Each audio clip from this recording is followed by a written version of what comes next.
As a big fan of horror movies, I'll be the first to admit that there are a lot of bad examples of the genre.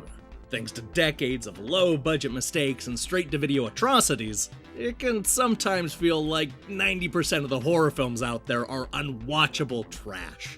Sadly, it can also feel that way when it comes to zombie games. I suspect that's the reason why I went into Zombies in City with rock-bottom expectations. Between the played-out theme and questionable title, I figured that this would be yet another brain-dead shooter with nothing new to offer.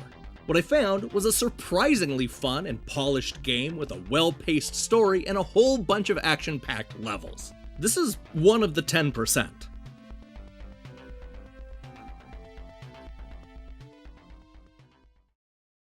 You know the spiel. The city is overrun by zombies, and a bunch of survivors are forced to band together in a last-ditch effort to escape from being devoured by the walking dead.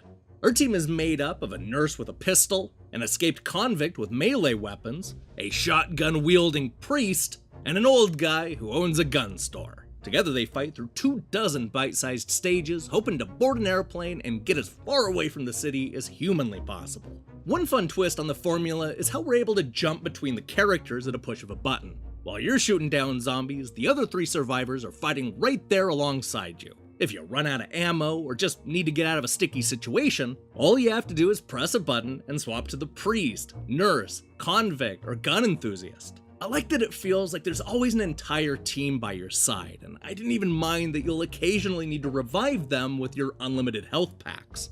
The nice thing is that all 4 of these characters can pick up the same guns and ammo laying around. The game is good about throwing a lot of different weapons your way, including multiple types of handguns, assault rifles, and shotguns, along with grenade launchers, melee weapons, and a chain gun. Of course, you'll need a lot of these powerful guns because there are a lot of zombies that can best be described as a bullet sponge. Now, Zombies in City is a very simple throwback first-person shooter where the emphasis is squarely on action. Thankfully, the game is good about pacing, so our squad of heroes is constantly walking into new environments and locations. I like that the complete second half of the game takes place far away from the city and gives us a new batch of zombies to fight. The problem is that the story is incomplete. You'll fight for 24 stages and then run into this to be continued message. That's not cool. You can also criticize the game for not being especially original or deep. This is a first-person zombie game about getting from point A to point B, so don't go in expecting a leveling system or tons of different paths or character-specific super moves. What you see is definitely what you get, for better or worse.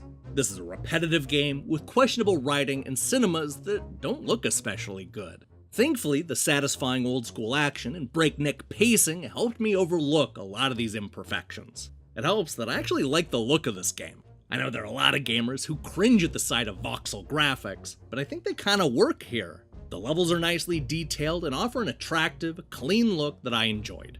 I was also impressed by the variety of colorful levels and different kinds of zombies. I mean, there's nothing here we haven't seen before, but it's handled well and ends up being a lot of fun. And sometimes that's all I'm looking for from a $5 game.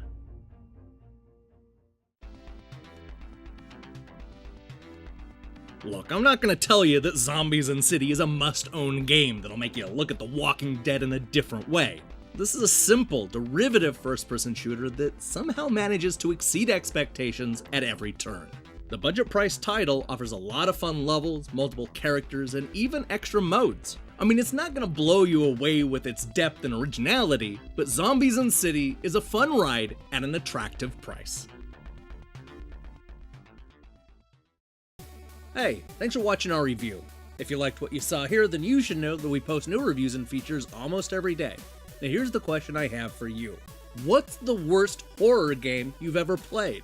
There are so many to choose from, including titles from the 8-bit era right up to today. I'm excited to see what games you come up with. In other news, I'm currently hard at work on a bunch of reviews, as well as the return of our most asked about series. What could that be? You'll find out soon enough. So in the meantime, I strongly recommend you click that subscribe button and support what we're doing here. Until then.